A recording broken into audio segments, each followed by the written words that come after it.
Excelentísimas e ilustrísimas autoridades, señoras y señores, como presidente de Nueva Economía Fórum tengo el placer de darles de nuevo la bienvenida a la tribuna Andalucía del Fórum Europa, que está, como ustedes saben, patrocinada por Aquagesa Andalucía y Cajasol Banca Cívica.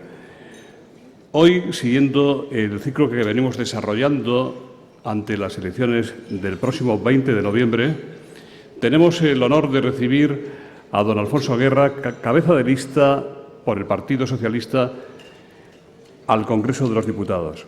Y tenemos la satisfacción de que haya aceptado presentarle, de introducir esta sesión, don Juan Espadas, portavoz socialista en el Ayuntamiento de Sevilla.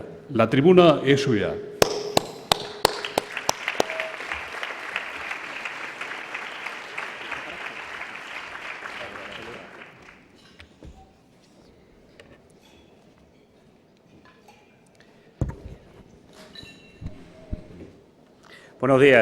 Buenos días a todos, a todas.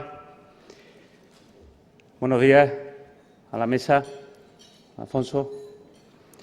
Bueno, si ser presentado por Alfonso Guerra en este mismo foro en Madrid hace unos meses ya fue un gran honor, imagínense qué sensación me produce presentarlo yo a él hoy en Sevilla, en este foro, y en el marco de esta, su 11ª, creo, digo bien, campaña electoral como número 1 de la candidatura del PSOE al Congreso de los Diputados en las elecciones generales del próximo día 20.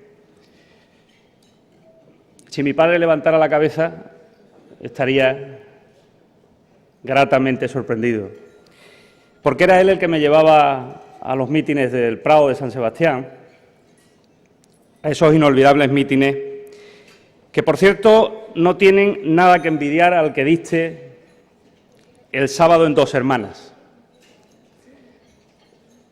Antología del cante flamenco, o como dice un amigo mío, los pelos como escarpias. De entre las diversas opciones posibles que uno tiene para presentar hoy al conferenciante, o mejor, yo creo que simplemente para dar paso a tus palabras, he optado por quedarme con lo que transmites, como persona, Alfonso, como político de raza, como figura estelar de esta joven democracia española que afortunadamente aún no ha jubilado a algunos de los que la hicieron posible. Dice un psiquiatra cordobés que el sevillano es como su feria, una gran portada, pero luego una pequeña caseta para ejercer su intimidad. Esa que le cuesta mostrar y que prefiere preservar con una cierta distancia. Alfonso Guerra es sevillano, nació en 1940, 11º hijo de una familia de 13 hermanos. Estudió Ingeniería Industrial y Filosofía y Letras. Política, universidad, teatro y libros, muchos libros, amasan durante muchos años una buena pasta que llega a Madrid en 1977 en forma de joven diputado a Cortes, no sin antes dejar inaugurada la primera agrupación del Partido Socialista en Sevilla capital, en Cerro Amate, la agrupación Julián Besteiro. Un tipo con carácter, de auténtico interés psicológico. Es esta faceta la que hoy me gustaría ponerles de manifiesto, la de la personalidad de Alfonso Guerra, que por sus características bien podría encajar en esa galería de raros que decía Ramón Carande en 1972 que en Sevilla ha habido y sigue habiendo. Sí, raros. Personas interesantes que se apartan para luchar por su cuenta, con fuerza interior, inconformistas, con humor, que despiertan simpatía, luchadores contra molinos reales o imaginarios, que se quejan a veces por no ser comprendidos, que huyen siempre de aparentar y de figuronear, que quieren a Sevilla, pero se ven muy lejos del sevillano tópico, que han construido con su esfuerzo el pasado, que se preocupan por el presente y que proyectan con fina maestría hipótesis de futuro. En la personalidad de Alfonso, dos rasgos destacan, a mi juicio, sobremanera en su forma de desenvolverse políticamente todos estos años. Su temperamento fuerte para controlar una organización política, acuñando en primera persona el concepto de lo que hoy conocemos como aparato. En segundo lugar, su ingeniosa capacidad de utilizar múltiples formas sutiles de agresividad verbal incisiva contra sus adversarios políticos. Una mezcla explosiva que le llevó de 1979 a 1997 a ser la referencia más temida por la derecha española, después incluso a ser alabado por ella, y hoy el objetivo político más deseado a batir en todas las circunscripciones de España. Alfonso Guerra ha sido un sevillano crítico e inconformista con la realidad política que le ha tocado vivir. Ha participado activamente en las decisiones más importantes que se han tomado en este país, empezando por su papel en la Constitución de 1978, por la configuración del Estado de las Autonomías y la reforma de sus estatutos, y sobre todo por las grandes conquistas del Estado de Bienestar que conforman la hoja de servicios de los socialistas de su tiempo. Su trayectoria institucional y política coherente, inspirada siempre en los valores y principios que Pablo Iglesias marcó como pilares del socialismo español, lo convierten en un referente de fiabilidad para muchos ciudadanos. Su capacidad para atisbar nuevos comienzos, como decía Willy Brandt, lo hizo ejercer de sevillano partidario de una ciudad, la nuestra, abierta, que no se anquilosara en su identidad histórica, que supiera combinar, como dijiste aquel día en la presentación en Madrid, supiera combinar muy bien tradición y modernidad. Y así se convirtió en ese tándem irrepetible con Felipe González, de los que fueron los auténticos impulsores de la transformación de Sevilla, de la que ahora se cumplen 20 años. Pero hoy Alfonso Guerra no está aquí para hacer balance ni para contar méritos. Se presenta a estas elecciones porque España lo necesita y el Partido Socialista también. Se presenta para gestionar el futuro. En Dos Hermanas comprendí, Alfonso, que sin tu experiencia, sin los valores que transmites y por los que llevas tantos años luchando, sin la fuerza que irradia tu batalla contra las desigualdades, el proyecto de los socialistas para combatir la crisis no estaría a la altura de lo que merecen los ciudadanos. Por eso solo, si tú estás, estaremos presentando lo mejor de nosotros mismos. Muchas gracias.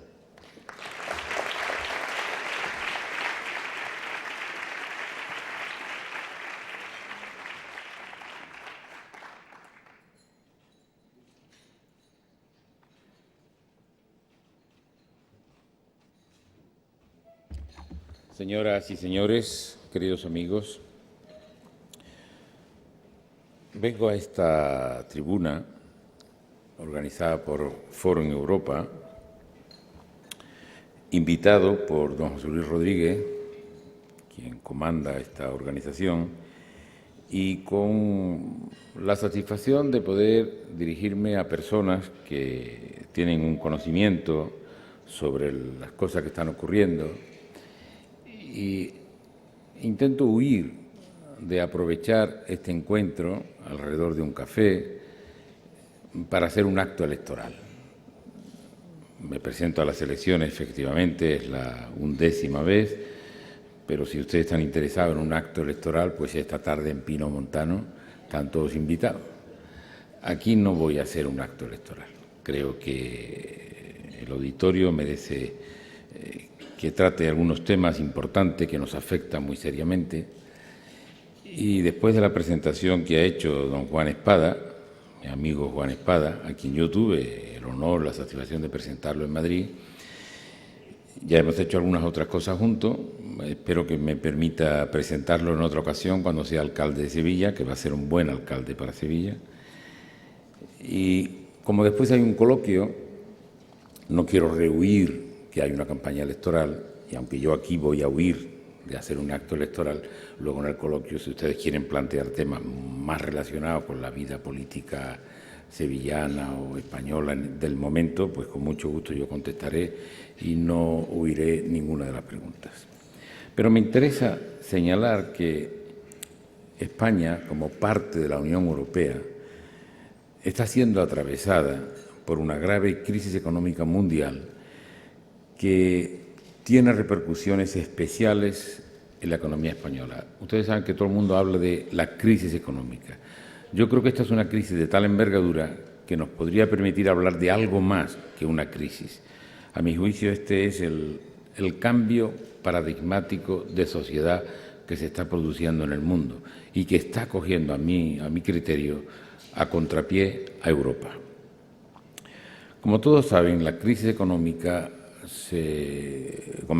tuvo su origen en una crisis financiera grave a finales de verano de 2007, aunque ahora todo el mundo lo sitúa en el 8, pero no es verdad, comenzó en el año 2007, con la quiebra de dos altos fondos de alto riesgo. Para mi observación, fue la primera visión clara, la primera manifestación clara de que el capitalismo estaba separando dos ámbitos, el de la economía real y el de la economía de los activos financieros. El primero dedicado a la fabricación de productos y el segundo a la especulación de los valores financieros sin mercancía que los sustente. Empezaba así en el capitalismo a fijarse los precios de los productos por la vieja fórmula de la oferta y la demanda, y los activos financieros, la parte económica de la finanza, a través de una especulación desbordada que da lugar a lo que después se llamó las burbujas, tendencia al crecimiento de los activos a partir de políticas monetarias expansivas y de un acceso muy fácil al crédito. Así se ha ido produciendo una financiarización de la economía. Todo el mundo habla de la globalización, pero lo verdaderamente importante es que la economía se ha financiarizado, se ha ocupado de la finanza más que de la producción. Eso ha hecho que en todos los países empiece a aumentar de una manera galopante la deuda y en todos los países a estancarse el Producto Interior Bruto.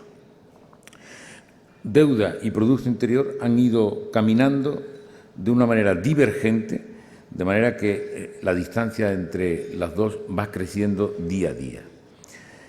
Existe un acuerdo tácito y expreso también entre todos los estudiosos en cuanto que la crisis que hoy padece el mundo tiene su origen en las decisiones de desregulación que comenzaron con la etapa de la presidencia de Ronald Reagan y en Europa con Margaret Thatcher, y que después continuaron otros presidentes norteamericanos, muy señaladamente George Bush hijo.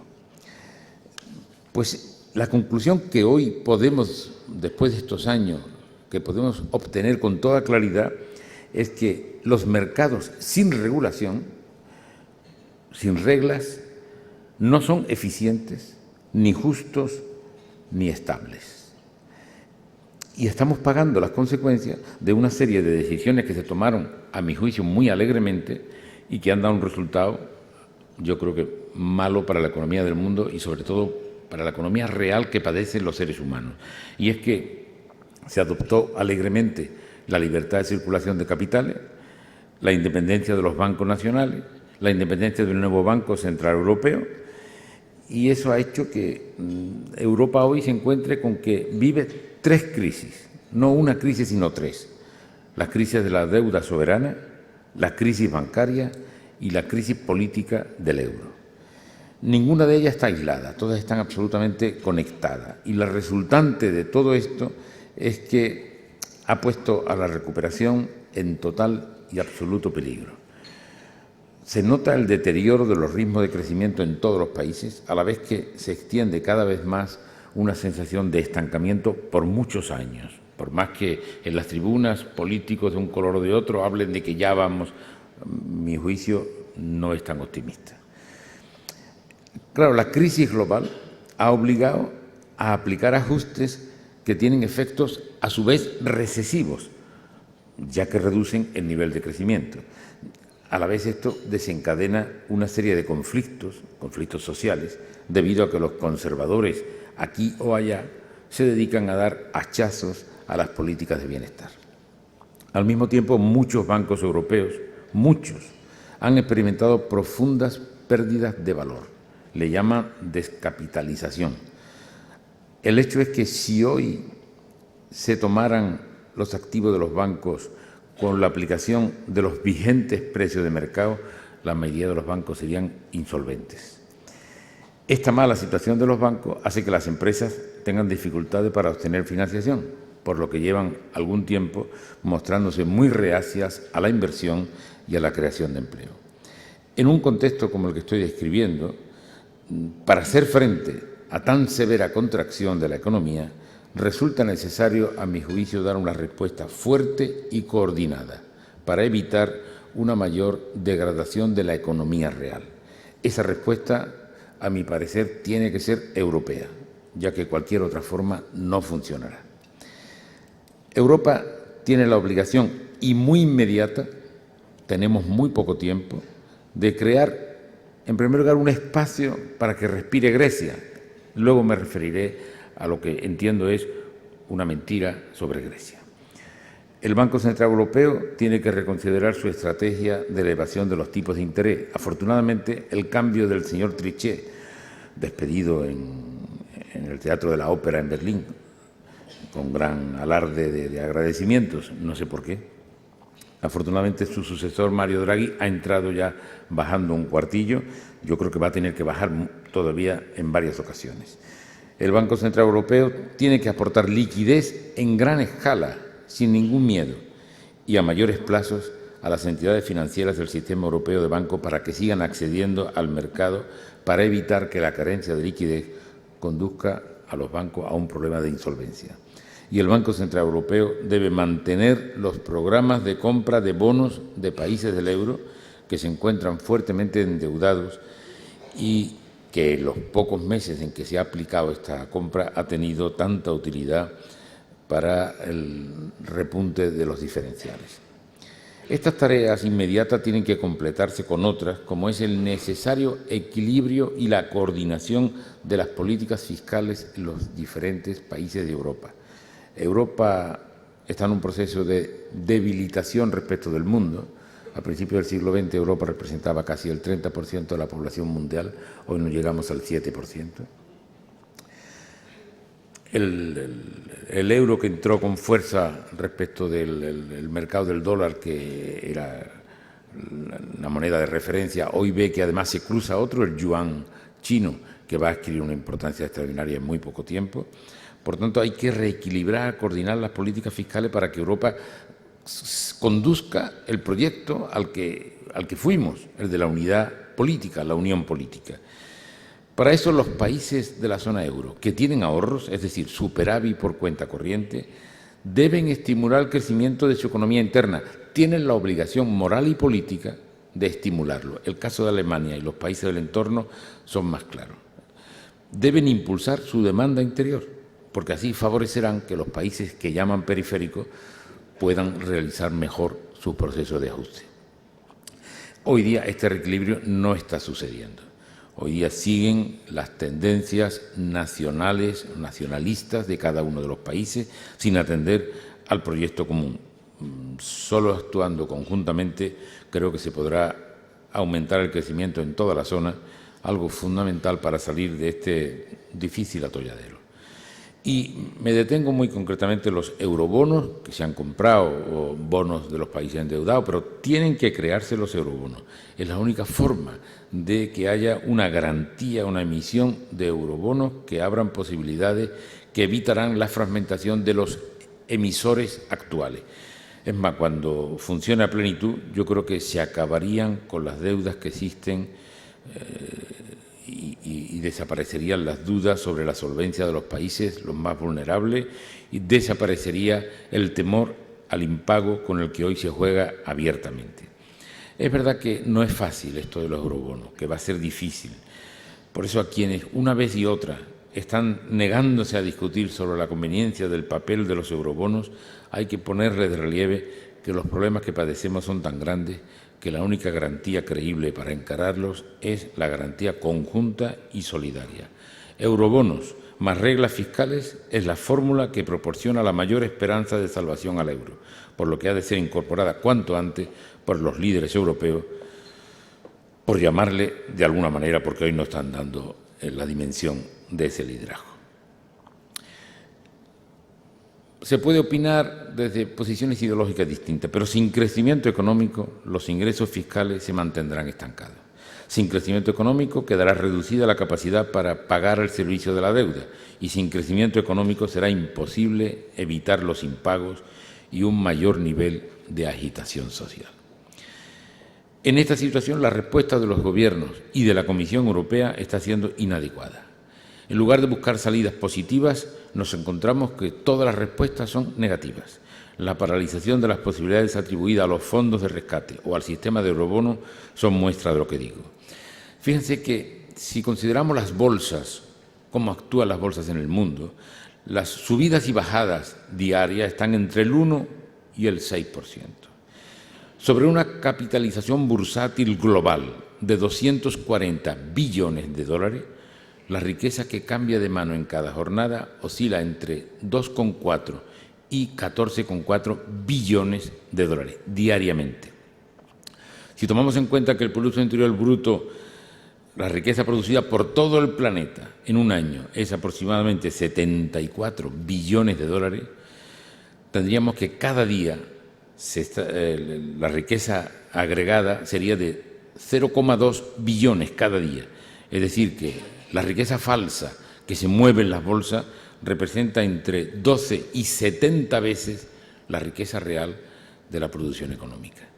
Este es el problema de la economía del mundo. Y en estas cifras que estoy dando, ¿qué puede significar 1 punto, 2 puntos del déficit de un país como Grecia o como España? La respuesta es sencilla: nada, no influye nada. Si la economía, el Producto Interior Bruto de Grecia es de 300.000 millones de dólares, y el conjunto es de 14 billones, ¿qué más dará 1 punto de déficit de Grecia para que la economía del mundo se venga abajo, como nos dicen continuamente todos los operadores políticos, los medios de comunicación? Es una falsedad. Es que se eligen algunos países para dar castigos ejemplares. Se hizo en un momento con Argentina. El problema es que ahora, tal como se está complicando, esto ya no va a afectar a un pequeño país de un lugar, sino que está afectando a toda la economía. Y esto que es falso, que incida en la economía mundial, sin embargo sí incide en los ajustes públicos, en la vida de millones de seres humanos que viven cerca de la economía real, que ven que pierden el empleo, pierden la vivienda, son los que sufren las pérdidas por decisiones que no son reales, que no afectan a la economía por más que nos repitan todos los días. Por tanto, la solución de este gigantesco desfase económico no es una solución económica, es una solución política. En la base del terremoto crítico que azota al mundo está la renuncia de la política a su responsabilidad de hacerse cargo de establecer las reglas del juego dentro de las cuales deben actuar las finanzas globales. Mientras eso no se decida, no habrá solución estable a la crisis, porque el globo se sigue inflando, fabricando riqueza de mentira al compás que crece la desesperación de las personas comunes. Técnicamente, además, no es difícil hacerlo. Resulta chocante que con los medios tecnológicos disponibles haya dificultades para terminar con los paraísos fiscales, con los paraísos sin ley. Políticamente, los gobiernos no se atreven a avanzar estableciendo reglas a las finanzas porque en el corto plazo, en días, en semanas, en meses, todos dependen del financiamiento de sus gastos por el mismo capital financiero al que deberían fijarle reglas. Este es el gran problema. Los gobiernos, la Comisión Europea, no le impone la regla que sabe que tiene que imponer porque a corto plazo no les va a financiar las deudas que tienen que financiar. Pero si no lo hacen, la burbuja no se va a desinflar sola. Al contrario, el complejo entramado de relaciones económicas, financieras, de medios de comunicación, de influencias políticas, incluso de visiones ideológicas que tiene entrampado al mundo, terminará estallando en 1000 pedazos con un horizonte impredecible. No porque haya maldad, sino porque las tensiones que alimentan su dinámica son anárquicas, fuerzan la competencia salvaje, no tienen límites y coloca a los propios actores en la opción de ganar cada vez más o morir. La cuerda se tensa y el tiempo se acaba. Si los gobiernos no asumen su responsabilidad global, puede ocurrir que las conmociones sociales que ya se insinúan adquieran una dimensión insoportable, con la diferencia de que no va a ser solo en un país, sino en el mundo entero. Este escenario puede ser el próximo, aunque hoy puede parecer tan lejano como a Gaddafi o a Mubarak les puede haber resultado hace un año imaginarse fuera del poder en pocas semanas. El G20 pareció que había adquirido conciencia del peligro, pero en su última reunión ha vuelto a dar marcha atrás. Ojalá que el destino de los gobiernos asuman el desafío y logren evitar que se produzca, porque nadie estará indemne en un mundo como lo adelantara Kant hace 2 siglos, que es esférico y que no permite escaparse a ningún territorio por descubrir para ponerse a salvo. Y según el último informe Forbes, saben ustedes que 27 personas poseen una riqueza equivalente a los presupuestos de los 53 países menos desarrollados del planeta, donde viven más de 1.000 millones de personas. 27.000 millones. Debemos considerar que cuanto mayor es la distancia entre la minoría económicamente poderosa y la mayoría necesitada, más problemas sociales se plantearán, tanto en países pobres como en países ricos, porque lo que importa para la paz social no es lo rico que sea un país, sino lo desigual que sea. Y es que los sentimientos morales de muchos de los que componen la élite social se han corrompido, se han vuelto insensibles a los costes sociales que implica la política de desigualdad que el capitalismo financiero está implantando en el mundo. ¿Y cómo convencer a las jóvenes generaciones que no siempre fue así, que no siempre la razón económica dominaba sobre la razón moral, que lo útil no era solo lo que resultaba rentable económicamente? Y es que hubo una época en la que los impuestos altos no eran considerados una apropiación indebida. Casi todos creían que un gasto público alto, administrado por las autoridades con libertad suficiente para regular la vida económica, era una buena política. El Estado intervenía en la vida económica conviviendo con el mercado sin que nadie se sintiera avasallado por ello. ¿Cómo hemos podido llegar a una situación en el mundo de desafección fiscal, a la opción egoísta de sobrevalorar lo privado y despreciar lo público? Es en esta dirección en la que la oferta que puede hacer un partido como el Partido Socialista pretende evitar un descalabro de la sociedad española si los que se sienten enamorados, fanatizados con las tesis de la Escuela de Chicago tuviesen la posibilidad de ocuparse de la economía española en esta situación de crisis global.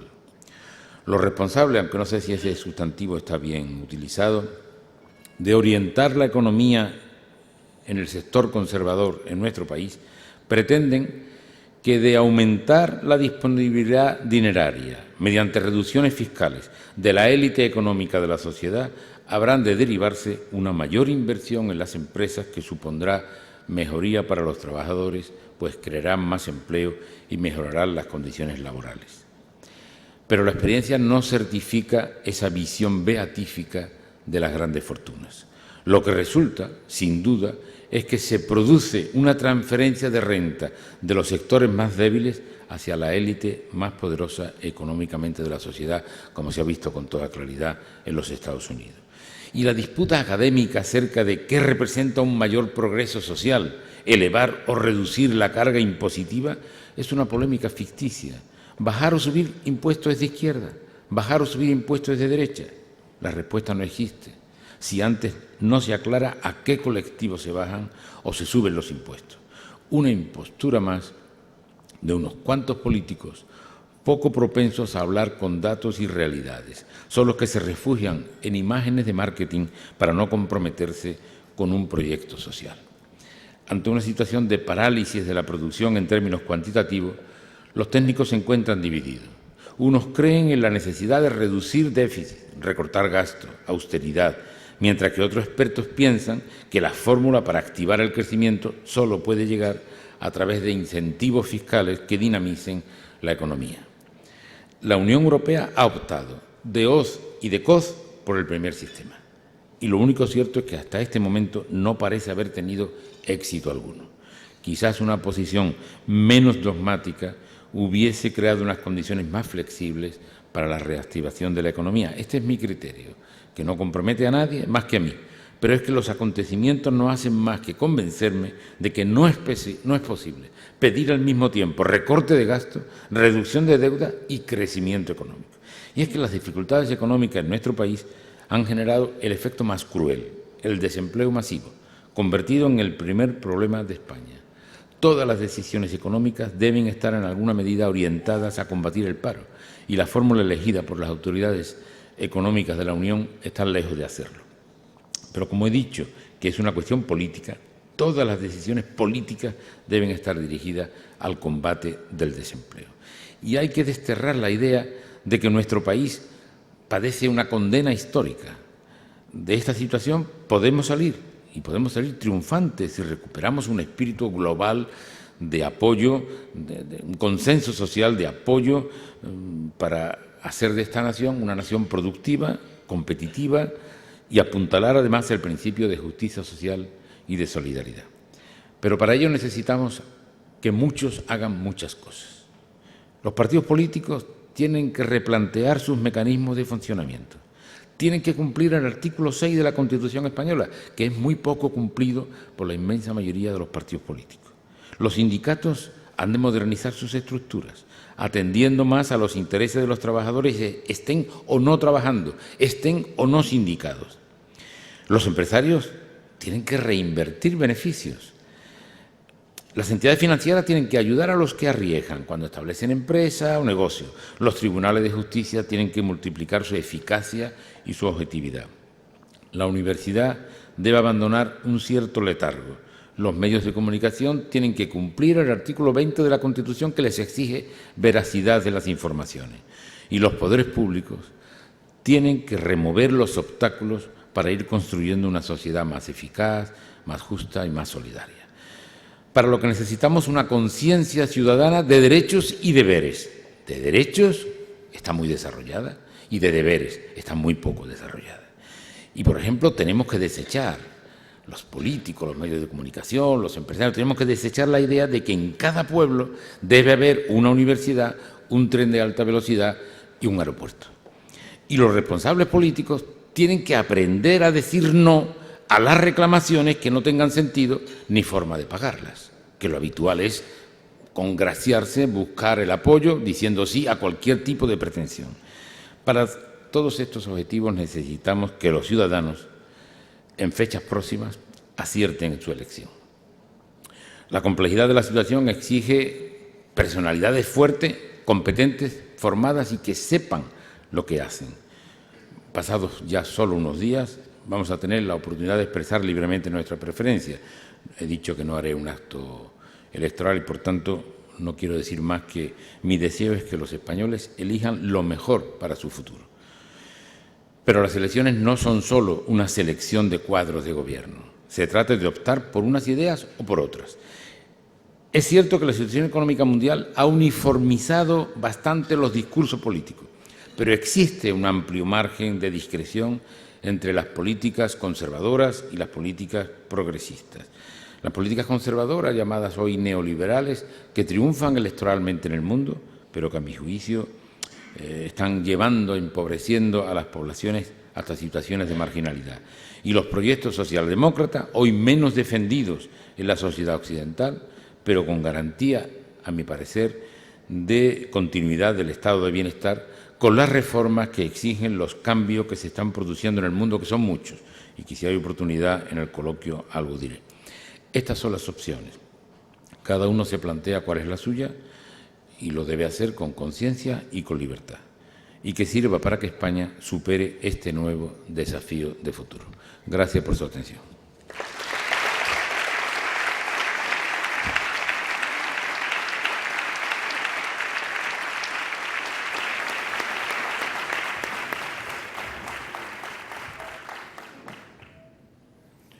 Muchas gracias, don Alfonso. Pues hay muchas preguntas, como cabía esperar. Voy a empezar por esta, que se refiere a su compañero de mesa, el que le ha presentado, don Juan Espadas. Dice, ¿qué siente viendo que el alcalde de Sevilla es del Partido Popular después de tanto tiempo? Están aquí con nosotros dos exalcaldes de Sevilla, los señores del Valle y Montesellín. ¿Cuál es la pregunta? No entiendo. No he oído la pregunta. La pregunta. ¿Qué siente viendo que el alcalde de Sevilla es ahora del Partido Popular? Hombre, siento yo creo que lo que sienten todos los sevillanos, una cierta decepción, porque este hombre hizo una serie de compromisos, de promesas, que la está incumpliendo toda, probablemente porque no conocía el expediente, porque hay muchos políticos hoy, no quiero hablar de otros, porque estos días hemos tenido conciencia de ello muy claro, que no se estudian los documentos, que no leen los expedientes, que tienen unos gabinetes que le dan unos papeles y leen lo que le dan los gabinetes y después resulta que la realidad es completamente distinta y vamos a pagarlo. En Sevilla vamos a pagar tener un alcalde que no tiene formación, que se dedica más a sus creencias, digamos, espirituales, para no decir otra cosa, y que cree que el mundo es fácil. En estos días están ustedes viendo que se está demostrando que habían manipulado los informes para atacar a la anterior corporación, me refiero al Plan Centro de Tráfico. Se está viendo que lo habían manipulado. O sea que es que en política lo primero que hay que exigir es decencia, hay que ser decente. Y claro, hacer un informe falso, pretendida y deliberadamente falso, para poder atacar a una administración saliente, y ahora cuando se empieza a investigar se ve que todo era una falsificación, pues desde el punto de vista moral quedan desacreditados por completo. Pero hay justicia poética y un día Juan Espadas será el alcalde que necesita Sevilla. Arturo de Jorge le pregunta qué valoración puede hacernos usted del anuncio de que Berlusconi abandonará el gobierno de Italia cuando apruebe las medidas que le exige la Unión Europea. ¿Ha tenido suerte España de que a Italia le haya ido todavía peor que a nosotros? Si finalmente Italia es intervenida, ¿no cree que a España, sin ese muro de contención, no le salvará ni la caridad? Miren, yo soy un enamorado de mi país, de España, pero mi segundo país es Italia. Y yo no puedo estar contento de que Italia haya tenido como primer ministro a un delincuente durante tantos años. No puedo estar contento. Yo creo que es una desgracia que cayó sobre Italia, que lo que ha producido, sobre todo, lo peor que ha producido no es que económicamente vaya peor, que tal o cual no, es que ha hecho una degradación moral de la sociedad italiana horrorosa. Y eso es lo que quedará como el legado de un delincuente primer ministro de Italia. ¿Y cómo ha podido ser que la gente votara a un delincuente? Pues porque dominaba todos los medios de comunicación, los públicos y los privados. Y han anestesiado a la sociedad italiana, que es culta, que es históricamente muy libre, y ha ido a esta ruina del país.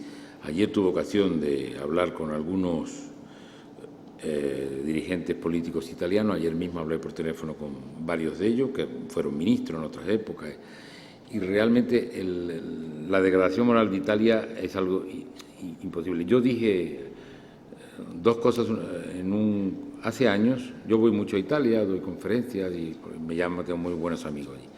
Y les relataré dos anécdotas para que se hagan cuenta ustedes de cómo está moralmente el país. Fui a inaugurar un congreso a la Universidad de Torino, un congreso dedicado a la memoria de uno de los grandes constitucionalistas mundiales, que nos influyó mucho a nosotros para hacer nuestra Constitución. Pues cuando yo empecé en la universidad, dije, señori, compagni, la palabra compagni, y la mesa en la que estaba el rector, el decano de la Facultad de Derecho, se lanzaron hacia atrás. No sé por qué esa sorpresa, y al final me dijeron, hace 30 años, que en la Universidad Italiana no se usa la palabra compagni, compañeros. Tenían miedo los profesores, los catedráticos, de usar la palabra compañeros en la universidad. Y otra vez, en un acto público en el que dije lo que he dicho aquí, que ustedes tienen de primer ministro a un delincuente. Y claro, fue una sorpresa tremenda oír eso en el país. No se lo creían.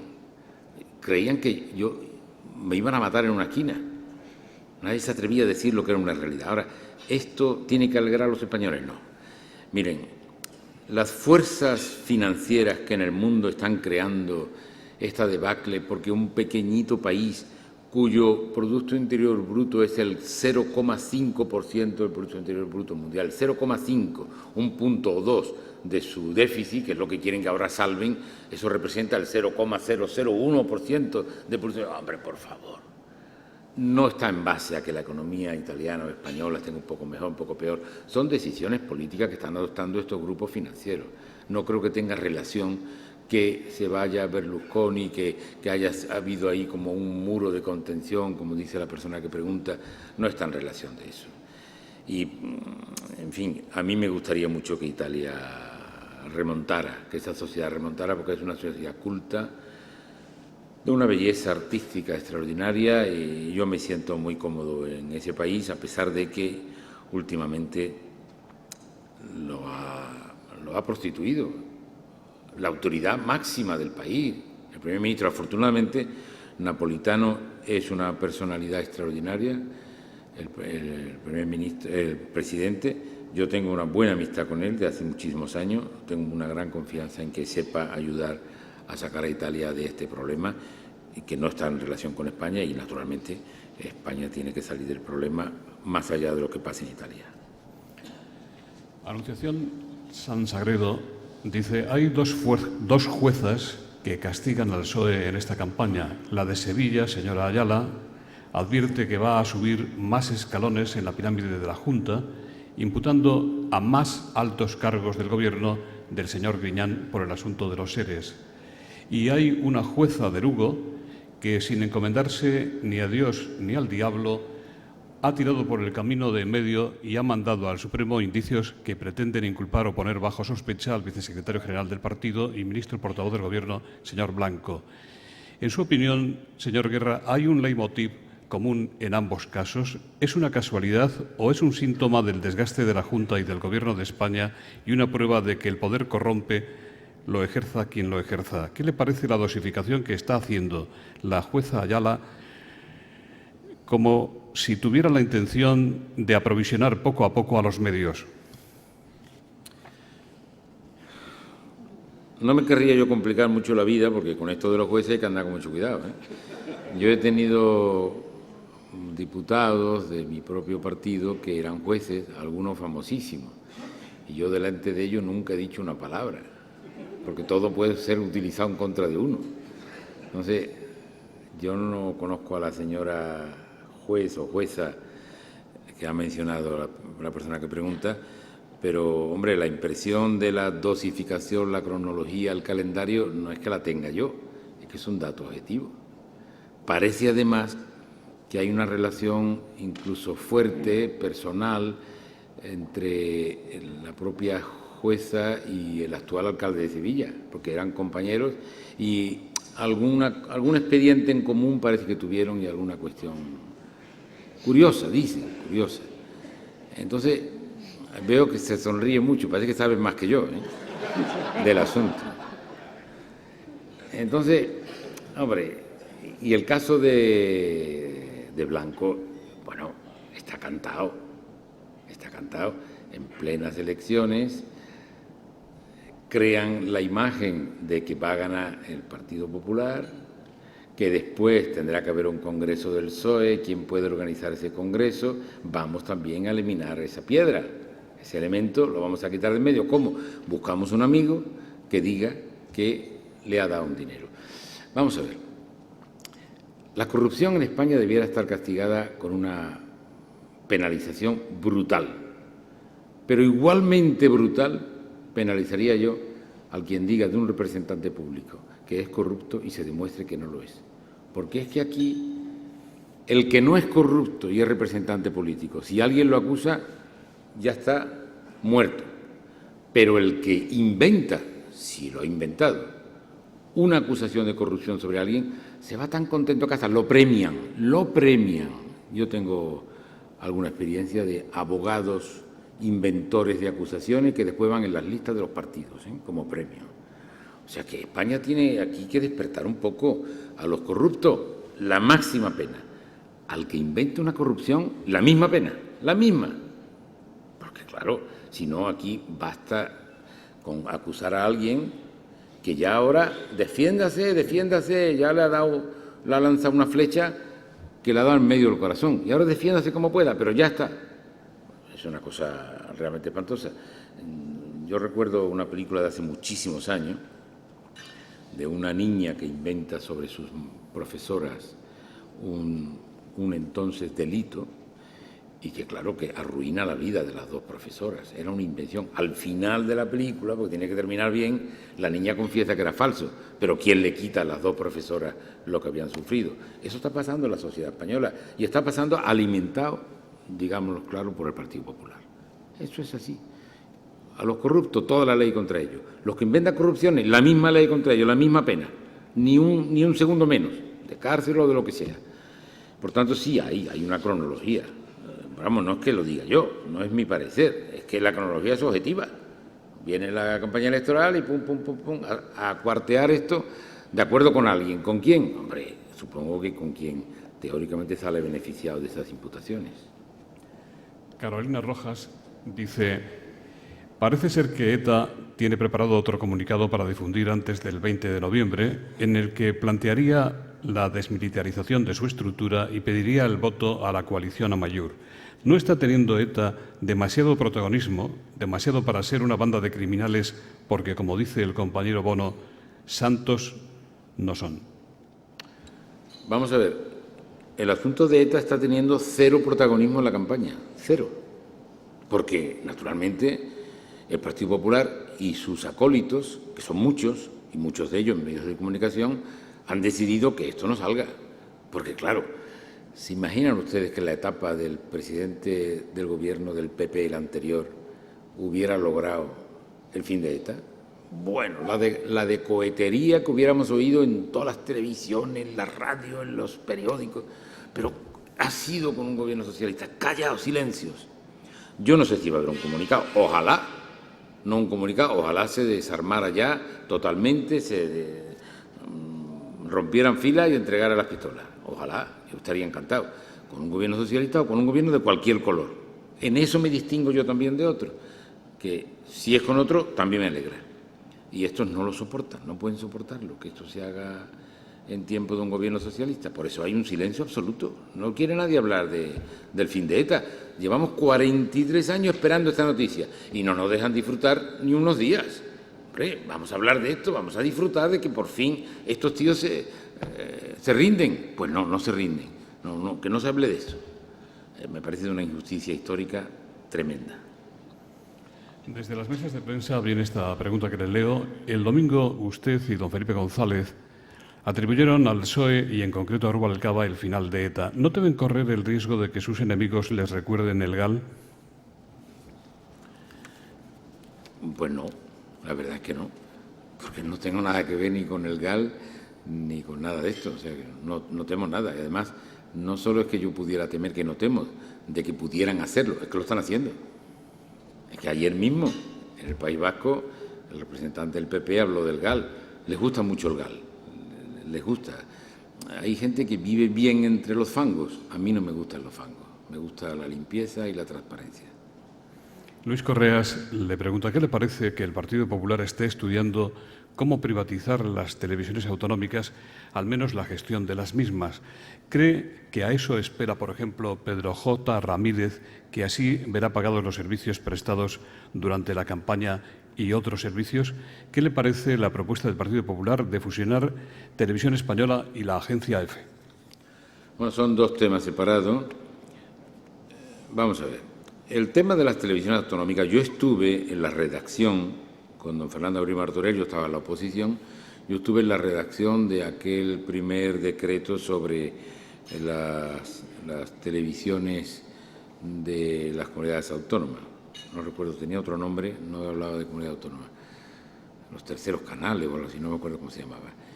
Y yo puse la reticencia que pude poner a que pudiera convertirse eso en una proliferación de televisiones, porque el argumento que se utilizaba entonces para dar vía libre legal a las televisiones autonómicas es que las comunidades autónomas tenían necesidad de que un canal informara de su realidad del momento, porque las nacionales fragmentaban la información de 17 comunidades y cada una de ellas quería informar con más detenimiento de lo suyo. Y yo dije entonces, sí, claro, tendrá un corresponsal en Washington, otro en Nueva Delhi, para informar de lo que pasa en Murcia.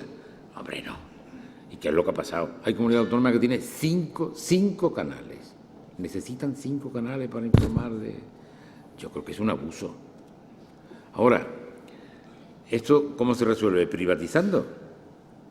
Yo creo que los gobiernos de las comunidades autónomas deberían ser austeros y fusionar sus canales para tener un canal por comunidad autónoma, porque privatizar es darle capacidad a algunos personajes. La pregunta indicaba a uno de ellos que decía que le iban a pagar más le van a pagar. Yo creo que había cobrado ya por anticipado todo.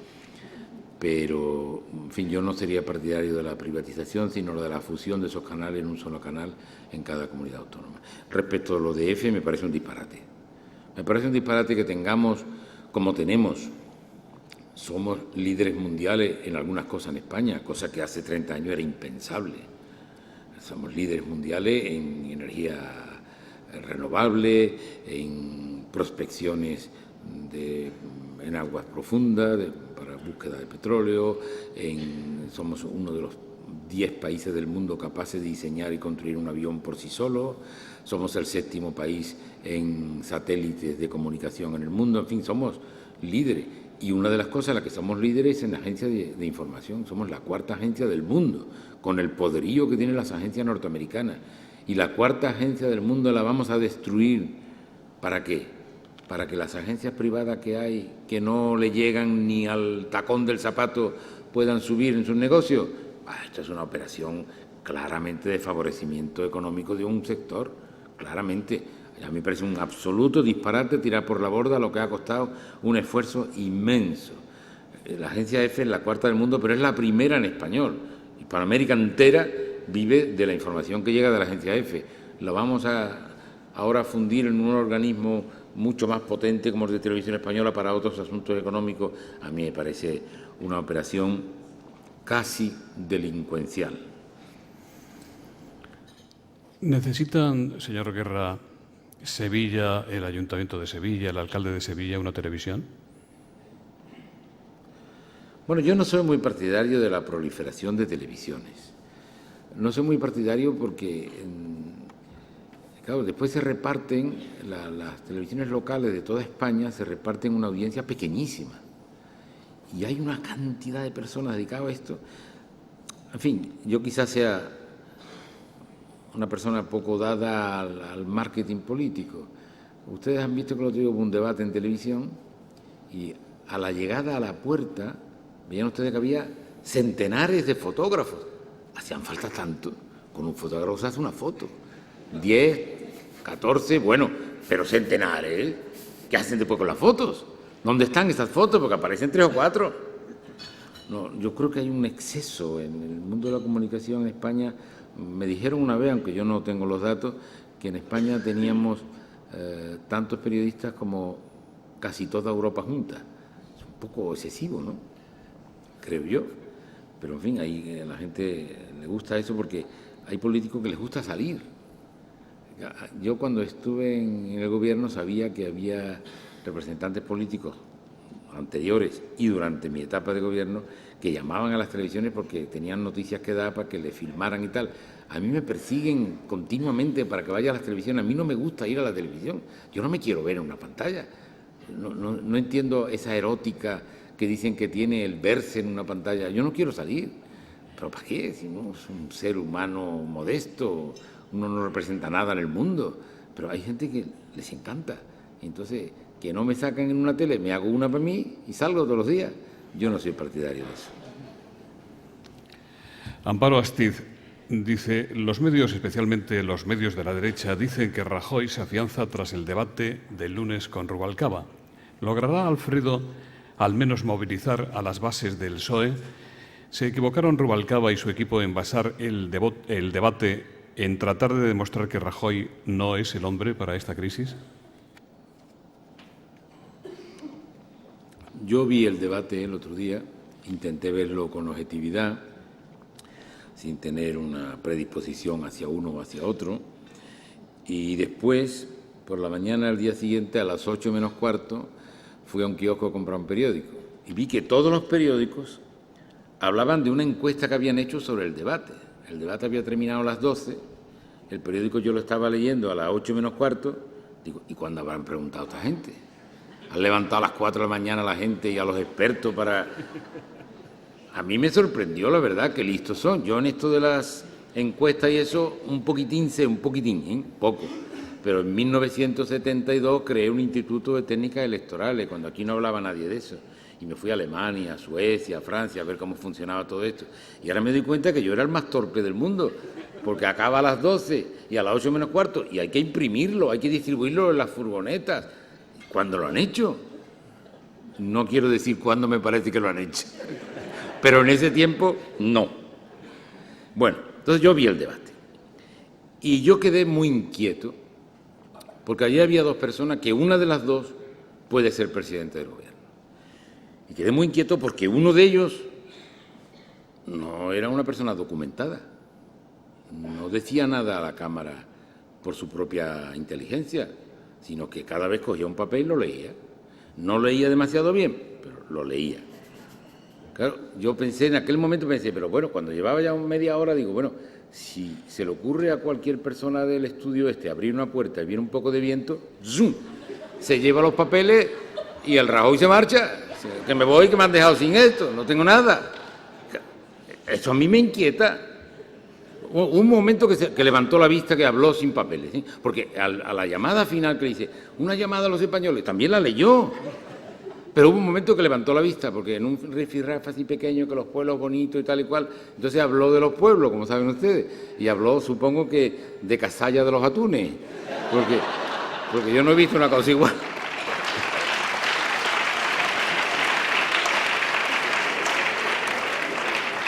En fin, yo creo que a un debate, a mi juicio, yo siempre admito que yo tengo unas convicciones muy firmes, pero pueden estar equivocadas. A mi juicio, a un debate de este tipo se va a exponer lo que voy a hacer. Rubalcaba lo hizo, pero es que el otro no dijo nada de lo que iba a hacer.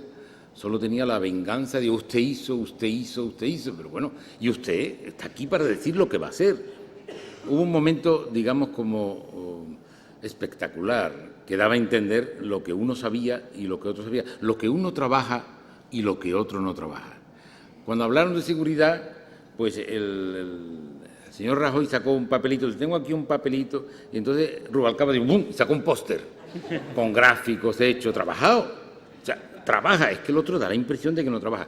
Claro, y un presidente que no trabaja, la verdad es que a mí me crea una situación grave, hasta el punto que yo pensé interiormente, fíjense lo ingenuo que yo soy, digo, hombre, si tuviéramos nosotros la desgracia de que ganara el PP, yo diría, hombre, el presidente que no sea Rajoy, que sea el que le ha hecho los papeles, que es el que sabe algo. Entonces, a mí me pareció que el debate no es que lo ganara muy claramente Rubalcaba, es que Rajoy lo perdió estrepitosamente. Se vio un hombre indocumentado. Y un documentado no puede presidir un país. Me parece dramático. Un hombre que no trabaja, que no hace nada, que todo... Un momento, el papelito, a leer el papelito. No, hombre, no. En un debate usted tiene que hablar o no tiene nada aquí en la cabeza. A mí me pareció un fracaso de Rajoy y desde luego que era muy superior Rubalcaba. María José Carmona, de Radio Nacional de España, dice: señor Guerra, es cierto que hay muchos periodistas, pero ¿y políticos, asesores y altos cargos? Sobran todos los que quieran. Mire, si alguien se molesta porque yo haya dicho que hay demasiados periodistas, no se preocupe. A mí me sobran muchos políticos también, ¿eh? Me sobran muchos. Yo tengo una experiencia larga, no digo que sea fructífera, pero tengo una experiencia larga de contacto con la vida política y sé cómo funcionan los partidos, cómo se hacen las listas en algunos partidos. Yo he sido presidente de la comisión de lista de mi partido durante muchos años y sé muy bien cómo funciona eso y he intentado siempre que funcione de la manera que la competencia domine sobre las simpatías, pero muchas veces dominan la simpatía o domina el que más gasta invitando a la gente a una cervecita para convencerlo de esto o de aquello. Yo conozco un poco eso y conozco el panorama que hay en el Congreso de los Diputados. Y, por ejemplo, sé que hay un número no pequeño de políticos en el Congreso de los Diputados que no leen. Y claro, estando en una responsabilidad tan alta hay que leer muchísimo, muchísimo. No solo expediente, sino hay que leer creatividad también. Necesitamos oxígeno creativo. Yo pongo siempre el ejemplo de aquel político que no voy a mencionar, que yendo a Colombia le dijeron: aquí hay, entre otras cosas, hay un escritor de un éxito mundial que se llama Gabriel García Márquez, que escribió un libro que se llama 100 años de soledad. Dice, un resumen en 10 folios. Pero un político no puede leer 100 años de soledad en 10 folios, hombre. Usted tiene que leer, tiene que tener cultura, tiene que preocuparse. Y en la política hay muchísimos que no dan la talla en ese sentido. Por tanto, que no se ofenda a ningún periodista entre los políticos. Hombre, en todas las profesiones habrá gente peor o peor, pero hay profesiones que están más infladas que otras. Isidoro Caña, del CESIF, dice: Europa amenaza ahora con multar a los países con mayor paro o viviendas más caras. ¿De dónde saldrá el dinero para pagar? ¿No será un nuevo motivo para que las empresas de calificación rebajen el rating a España? Mire, yo le voy a hablar con la claridad que hablo siempre. Repito que puedo estar muy equivocado, pero yo las cosas las veo así. Las agencias de calificación son organismos que se dedican a la estafa colectiva universal. Son gente que califican a un país, pueden estar llevando al paro a miles de personas, pueden estar recortando camas de hospitales, todo. ¿Y por qué lo hacen? Lo hacen porque los dueños de esas agencias son los inversores, son los grupos financieros que invierten y a ellos les interesa manejar la subida o las bajadas de los países para ver dónde tengo inversión, dónde voy a hacer inversión. Las agencias de calificación son los Al Capone de nuestros días, son la mafia económica. O sea que yo no sé por qué Europa, la Unión Europea, le ha dado esa carta de naturaleza a las agencias de calificación. En Estados Unidos, cuando bajaron la calificación hace unos días, toda la gente le hizo un corte de manga. ¿Pero qué es esto? Que estos tíos que son los inversionistas me digan a mí que voy mal o voy bien. Son unas agencias muy peligrosas económicamente y moralmente. Yo no les tengo ninguna simpatía. Y creo que la Unión Europea hizo muy mal, hace muy mal en atender a estas agencias de calificación. Hasta el punto que yo he llegado a la conclusión de que la Unión Europea, no sé quién, porque tenemos un presidente, el Van Rompuy, tenemos un presidente de la Comisión, el Barroso, y luego habla la Merkel, habla el Sarkozy. ¿Quién es la voz de Europa? ¿Quién da la tónica de la política económica europea? No se sabe. Esto nos han entregado la llave de la economía europea a las agencias de calificación norteamericanas, que eso es un suicidio. Yo no creo que las agencias de calificación merezcan nuestro respeto ni nuestra atención. ¿Usted cree, señor Grach, que no tendremos una auténtica Unión Europea hasta que, por ejemplo, el presidente de la Unión sea elegido por sufragio directo y universal por parte de todos los ciudadanos de los Estados miembros? Hombre, el final es ese, pero en medio tenemos que dar muchísimos pasos.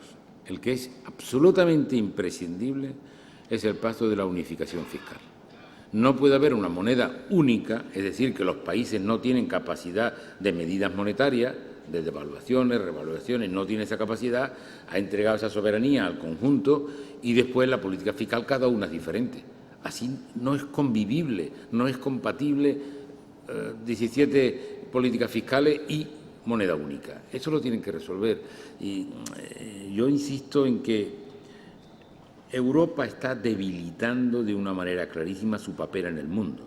El proyecto europeo de Jean Monnet hoy está varado, está paralizado. Se ha avanzado mucho. Desde el acuerdo del carbón y el acero se ha avanzado muchísimo. Tenemos una moneda única, no hay frontera, vale. Pero el proyecto está varado, está paralizado. Y al compás hay otros que están, como se dice ahora, emergiendo. Hace poco podían ustedes concebir que los países emergentes que hace poquísimo, decíamos del tercer mundo, estén dispuestos a comprar deuda europea para resolver el problema económico de Europa. Que Brasil tenga que estar ayudando a Europa, pero si hace poco le llamábamos tercer mundo. O que la deuda del país capitalista más grande del mundo, que es los Estados Unidos, que el dinero de ese país capitalista esté guardado en la caja fuerte de un partido comunista, el Partido Comunista Chino. Así que eso es inconcebible. Hace unos años nadie podía pensar en que el mundo iba a dar estos cambios. Y estos cambios están aquí. Y estos cambios van a afectar a muchas más cosas. Hay que estar atento a la carrera armamentística del Asia. China se está rearmando poderosamente y los de alrededor tienen miedo y se están rearmando. La India, Pakistán, Corea del Sur, Indonesia, también están en una carrera de armamento. El yuan, lo dije antes, se está colando entre el euro y el dólar. Y las Naciones Unidas está perdiendo su sentido de ser. Las Naciones Unidas se crean después de la Segunda Guerra Mundial para evitar los conflictos después de 2 guerras mundiales que han supuesto 70 millones de muertos.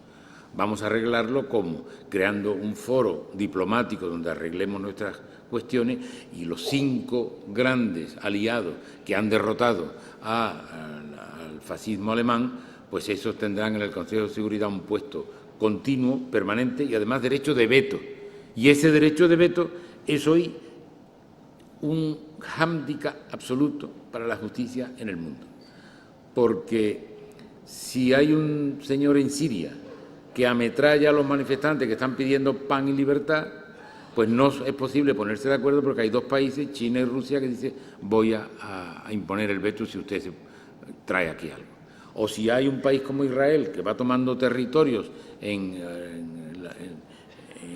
la antigua Palestina, pues Estados Unidos avisa que si usted lo plantea yo voy a ejercer el voto. Eso tiene que cambiar absolutamente. Pero lo que me interesaba es que el proyecto europeo está varado. Y Europa, si no despierta, si no hace una unidad política, Europa va a ir perdiendo peso en el mundo y terminaremos siendo una residencia de la tercera edad para los países ricos, con un gran museo que ocupa toda Europa. Pero eso no puede ser lo que le demos a los europeos. Tenemos la obligación de unir nuestras fuerzas. Yo sé que se han cometido errores muy graves. Cuando yo lo dije, me mataban por antieuropeísta. Ahora lo reconocen casi todos. Claro, el día que dicen ampliación de 15 a 27, venga, rápido, y todos aplaudiendo, yo dije, ¿pero qué hacéis? ¿Pero cómo se puede ampliar a 27 así? ¿Sabéis cómo están esos países? ¿Sabéis lo que es Rumanía? Hombre, y además todos fuimos excelente ONG, porque a Rumanía se les dio 4 años para la circulación de trabajadores, pero todos dijeron, no, adelantamos los 4 años que dice el tratado, lo adelantamos a 2. Y cuando vienen todos, dicen, ahora hay que echarlos. Pero hagamos las cosas bien. Ahora estamos con la preocupación de, alguno lo ha dicho, que lo que tiene que hacer Grecia es salirse. Nos equivocamos, ha dicho el Sarkozy, que estuviera en el euro Grecia. A ver si, y estamos diciendo que se vaya a Grecia y aplaudiendo para ver si entra Croacia. Pero seamos un poco sensatos. Europa tiene que unirse políticamente, si no Europa va a ser irrelevante en el mundo. Y cuando se es irrelevante, empieza la decadencia y termina, pues, como están hoy los países que no cuentan nada en el mundo. Y España todavía es una potencia importante, la 9ª potencia industrial del mundo, con líder en muchos aspectos tecnológicos modernos. No podemos perder esa opción, porque Europa está en declive, está varada, y los españoles debemos empujar a esa unión política necesaria. Y dentro de la unión política hay otros muchos pasos. El Parlamento Europeo tiene que tomar decisiones de manera vinculante y no solo como consejo o como coparticipación con la Comisión. Y, desde luego, el presidente de Europa tendrá que ser un presidente, porque yo ahora no sé cuál es el presidente, Van Rompuy, Barroso, Merkel, Sarkozy, no sé, o el luxemburgués, que por cierto me parece el más inteligente de todos, Juncker. Muchas gracias. Ya en la recta final, Carlos J. Sánchez dice, ya que durante los últimos 4 años, como diputado por Sevilla, usted no ha realizado ninguna interpelación ni pregunta oral o escrita en el Congreso, ¿las ha estado guardando usted esperando a que ahora gobierne el Partido Popular para hacerlas todas? No, mire, en el Congreso de los Diputados, afortunadamente se reparten las tareas. Yo he tenido estos 4 años una tarea que me ha parecido que tenía un cierto grado de importancia, presidir la Comisión Constitucional, donde se debaten temas muy complicados. Entre ellos hemos tenido las reformas de los estatutos, donde yo he hecho un esfuerzo grande. Fíjense que la barbaridad de estatuto que llegó del Parlamento de Cataluña se consiguió, yo tuve ahí una participación modesta pero muy intensa, la modificación de 168 artículos y 17 disposiciones adicionales. En fin, que yo creo que ese ha sido mi trabajo, que no ha sido cualquiera, yo creo que ha tenido cierta relevancia, aunque mi participación sea modesta, y otros tienen la tarea de hacer preguntas, interpelaciones u otro tipo de propuestas. Y yo siempre, naturalmente, estoy a lo que el grupo parlamentario me encarga y lo hago con intención, con interés, y lo haré en los próximos 4 años de la misma manera. Y, por cierto, porque la pregunta implica algo que yo me gustaría aclarar. Hay muchos políticos que cuando están en la oposición tienen un discurso y cuando llegan al gobierno su partido tiene un discurso diferente. Yo no, yo tengo el mismo. No me importa que ahora en el Parlamento yo esté con el gobierno socialista o con el gobierno de otro partido. Yo tengo el mismo discurso. Yo no cambio el discurso porque tenga la responsabilidad de gobernar o porque esté en la oposición y por tanto tenga que estar todo el día pinchando cosas que después no vas a ser capaz de hacer. Yo quiero exigir al partido que gobierna, si no es el mío, las mismas cosas que después quiero hacer si gobierno. Yo comprendo que la coherencia no está muy cotizada en bolsa, pero yo digo siempre que la coherencia me permite estar joven, mentalmente joven, porque lo he dicho alguna vez, la coherencia es más eficaz que el colágeno y el botox. Muchas gracias. Yo pido disculpas porque no puedo hacer ya más preguntas, salvo esta última que va a terminar. Luis Miguel Linares dice, don Juan Espadas, en la introducción de este acto, ha dicho que usted se presenta a las elecciones porque el PSOE le necesita y para gestionar el futuro, entre otras cosas. El señor Espadas no ha precisado qué cosas será a las que usted está llamado.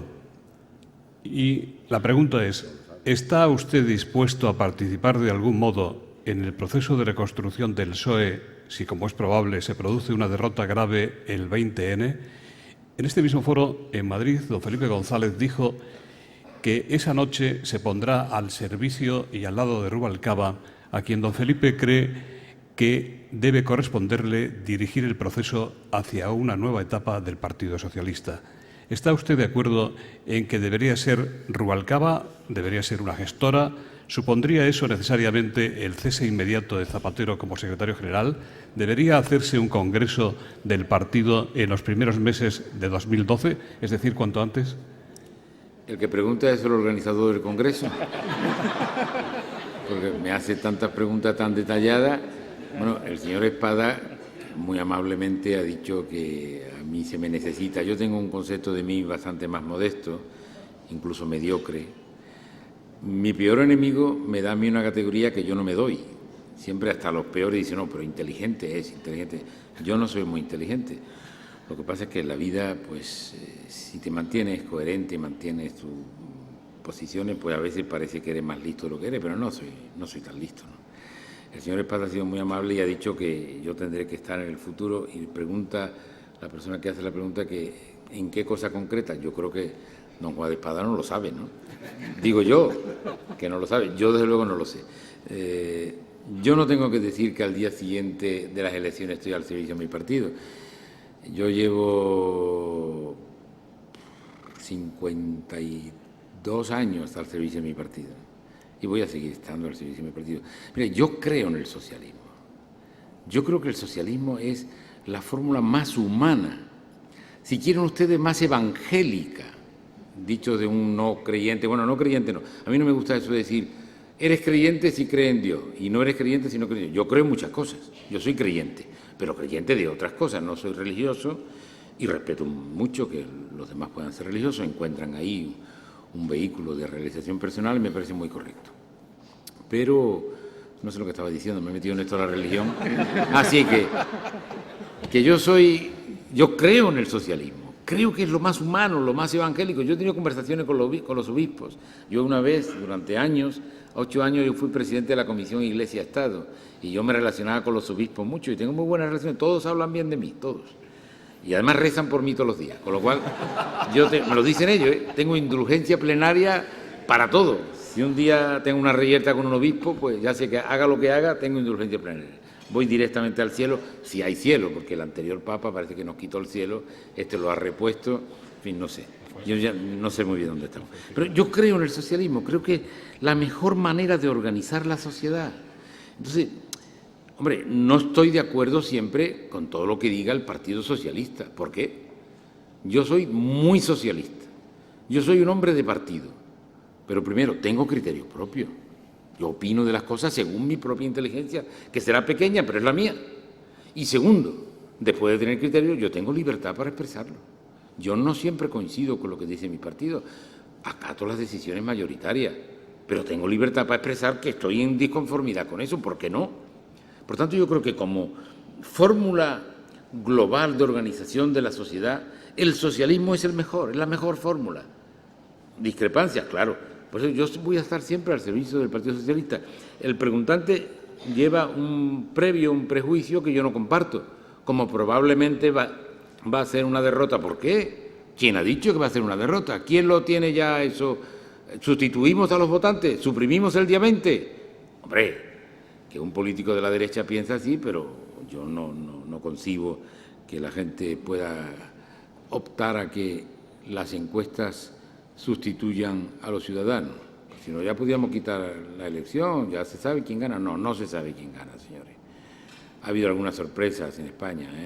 Ustedes recuerdan el año 1993, salieron los del Partido Popular, uno de ellos de aquí, conocido de aquí, salió a anunciar el triunfo. A las 2 horas salieron que sudaban por las patillas, que no hemos ganado. Bueno, pues en el 96 daban 15 puntos de diferencia, hubo 1 punto de diferencia, 48 horas más y le damos la vuelta. Pues qué sé yo lo que va a ocurrir, o alguien ya sabe lo que va a ocurrir. Si alguien ya sabe, para mí no tiene ningún respeto desde el punto de vista de la democracia. No, la democracia la hacen los ciudadanos.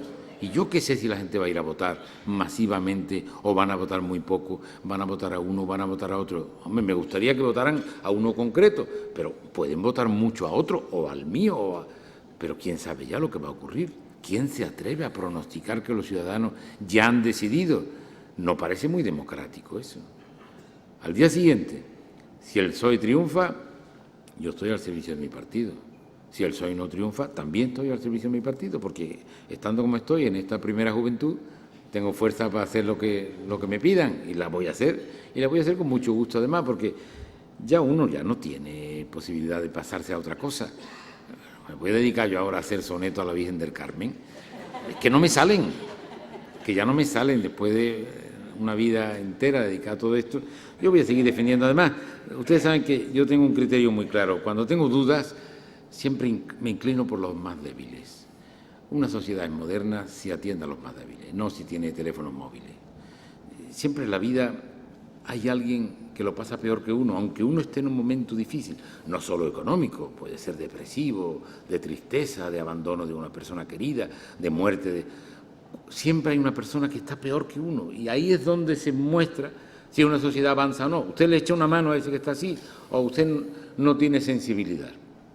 Mis preocupaciones en la vida han ido siempre por el conocimiento. Yo quiero aprender. Yo tengo ojos de niño. Todos los días siento que soy ignorante. Quiero saber cosas. Por el amor en el sentido más amplio, querer a las personas, ser querido por las personas y por el sufrimiento del sufrimiento de los demás. Yo no quiero ser insensible. Si alguien sufre, yo quiero sufrir con él. Y así me ha mantenido en una vida que... Incluso con el señor Rubalcaba, sufrir con el señor Rubalcaba. O con el señor Rajoy cuando tiene que leer un papel porque no sabe lo que dice. ¿Estoy de acuerdo? Rubalcaba debe ser el hombre del día después en caso de derrota. ¿Debería dimitir Zapatero, Congreso, lo que le preguntaba? Porque usted nos ha llevado por un largo recorrido. No, yo le he llevado a la verdad, porque estoy en contra de quien quiera establecer ya lo que va a pasar antes de que haya unas elecciones. ¿Por qué tengo que trabajar sobre la base de que Rubalcaba ha perdido? ¿Quién me impone ese criterio? A mí no me lo impone nadie. Porque a mí me pueden matar, pero de rodillas psicológicamente no me ha puesto ni el tirano que sufrimos. ¿Quién me va a imponer a mí lo que tengo que hacer si pasa esto? Y si pasa lo contrario, ¿qué hacemos? ¿Tiene que dimitir a Rajoy? Hombre, él resistió una etapa en que se lo querían tumbar, pero el día después yo le contesto muy bien a lo que pienso, pero ¿por qué voy a aceptar que los ciudadanos derrotan al señor Rubalcaba? ¿Quién me impone ese criterio? Nadie, no lo acepto, no estoy de acuerdo, porque soy un hombre libre. Soy socialista, pertenezco a un partido, pero soy libre. Y como soy libre, no acepto imposición de nadie.